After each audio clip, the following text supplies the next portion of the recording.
വലിയ ഒരു ആൽവൃക്ഷത്തിൻ്റെ ചുവട്ടിൽ നമ്മൾ ഇരിക്കുകയാണെങ്കിൽ നമുക്ക് വളരെയധികം റിലീഫ് ലഭിക്കുമെന്നുള്ളതാണ്. വളരെയധികം മാനസിക സന്തോഷം ലഭിക്കുമെന്നുള്ളതാണ്. നമ്മളവിടെ കംഫർട്ടബിളായിട്ട് നമുക്ക് തോന്നും. ഇതുപോലെ തന്നെയാണ് നമ്മുടെ കുട്ടികൾ.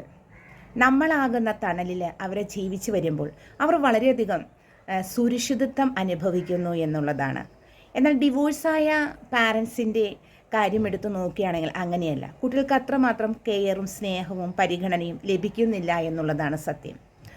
ഇവിടെ കുട്ടികൾ എപ്പോഴും നമ്മളുടെ കീഴിൽ നിൽക്കുമ്പോൾ അവർ സെൽഫ് സഫിഷ്യൻസി കൈവരിക്കില്ല എന്നുള്ളതാണ്.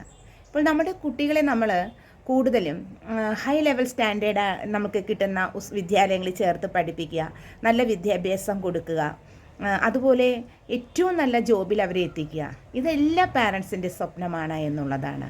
പക്ഷേ ഇന്നത്തെ സിറ്റുവേഷൻ ജീവിക്കുന്ന കുട്ടികളെ കണ്ടാൽ നമുക്ക് മനസ്സിലാക്കാം ഒരു സറൗണ്ടിങ്സിനെ പറ്റി യാതൊരു അറിവും അവർക്കില്ല എന്നുള്ളതാണ്.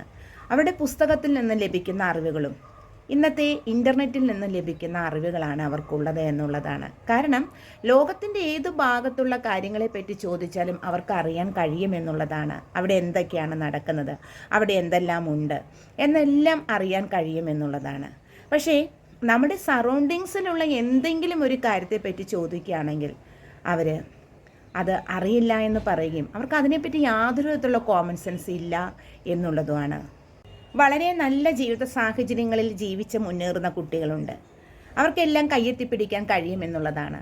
എന്നാൽ ഒരു സാധാ കോമൺ സാഹചര്യത്തിൽ ജീവിക്കുന്ന കുട്ടി, അതായത് സ്ട്രഗിളിങ്സിലൂടെ കടന്നു പോകുന്ന ഒരു കുട്ടിക്ക് എപ്പോഴും നല്ല ഒരു ജീവിത നിലവാരം പുലർത്താനായിട്ട് കഴിയില്ല എന്നുള്ളതാണ്. പക്ഷേ അവൻ്റെ ജീവിതത്തിൽ സംഭവിക്കുന്ന ദുരിതങ്ങളെയും സങ്കടങ്ങളെയും പറ്റി അവന് മനസ്സിലാകുമെന്നുള്ളതാണ്. അതുകൊണ്ട് തന്നെ ഏത് സ്ട്രഗിളിംഗ് പോയിന്റിനെയും അവനെ നേരിടാൻ കഴിയുമെന്നുള്ളതാണ്. തൻ്റെ സറൗണ്ടിങ്സിനെ പറ്റിയും തൻ്റെ മാതാപിതാക്കളെയും പറ്റിയും തൻ്റെ ജീവിതത്തിൽ സംഭവിച്ചുകൊണ്ടിരിക്കുന്ന സന്തോഷം, സുഖം എന്നിവയെ പറ്റിയും നല്ലൊരു അവയർനെസ് അവനിലുണ്ട് എന്നുള്ളതാണ്. അതുപോലെ പുസ്തകപ്പുഴുവായി ജീവിക്കാനും അവൻ ആഗ്രഹിക്കുന്നില്ല എന്നുള്ളതാണ്. അവൻ എല്ലാ അറിവുകളും എല്ലാ നോളജും അവൻ ആർജിക്കുകയും ചെയ്യുമെന്നുള്ളതാണ്. എന്നാൽ ഒരു നല്ലൊരു ഉയർന്ന ജീവിത നിലവാരത്തിലുള്ള ജീവിക്കുന്ന ഒരു കുട്ടി എന്ന് പറയുമ്പോൾ അവനൊരു പാക്കേജ് ലഭിക്കുന്ന മാതിരിയാണ്. അവൻ്റെ കയ്യിലുള്ള ഒരു അറിവ് മാത്രമാണ് അവനുള്ളതെന്നുള്ളതാണ്. അപ്പോൾ പച്ചയായ ജീവിത യാഥാർത്ഥ്യങ്ങളിൽ നിന്നും കുട്ടികൾ തടയപ്പെടുകയാണ് എന്നുള്ളതാണ്. യഥാർത്ഥ ജീവിതം എന്തെന്ന് അവർ മനസ്സിലാക്കുന്നില്ല എന്നുള്ളതാണ്. അപ്പോൾ തീർച്ചയായിട്ടും പാരൻസ് എപ്പോഴും അവരെ സാധാരണ ജീവിതം കൂടി മനസ്സിലാക്കാനായിട്ട് അവർക്ക് വഴിയൊരുക്കി കൊടുക്കുക എന്നുള്ളതാണ്. അല്ലെങ്കിൽ അത് തീർച്ചയായിട്ടും അവരുടെ ഭാവിയെ ബാധിക്കും എന്നുള്ളതാണ്.